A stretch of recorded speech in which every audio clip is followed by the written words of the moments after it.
সারেগামাপার মঞ্চে আর দেখা পাওয়া যাবে না আবিরের বদলে দেখা যাবে অভিনেতা অনির্বাণ ভট্টাচার্যকে। এবারে সারেগামাপা লেজেন্ড শোটি নাকি তিনিই সঞ্চালনা করবেন। এর আগে কোনো শোতে সঞ্চালকের ভূমিকায় দেখা যায়নি তাকে। এই রিয়েলিটি শোতেই প্রথম তাকে দেখা যাবে সঞ্চালনা করতে। এই শো নাকি চমকে ভরপুর। এর প্রোমো বেশ কিছুদিন হলো মানুষের সামনে এসেছে।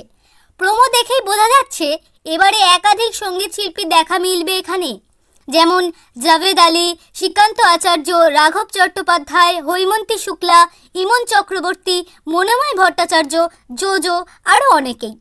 তবে এটাও শোনা যাচ্ছে সারেগামাপা আসার জন্য নাকি বন্ধ হতে পারে জি বাংলার আরও এক জনপ্রিয় শো দাদাগিরি। খুব তাড়াতাড়ি দাদাগিরির গ্র্যান্ড ফিনাল পর্ব হতে চলেছে। সেই জন্যই অনেকে ভাবছেন দাদাগিরির জায়গায় এবার সারেগামাপা লেজেন্ড শোটি শুরু হতে পারে। এ বিষয়ে নিশ্চিত করে এখনো কিছু জানা যায়নি। তবে দর্শকের মধ্যে অনেকেই সারেগামাপার মঞ্চে তাদের যিশুকে খুবই মিস করবেন বলে জানিয়েছেন।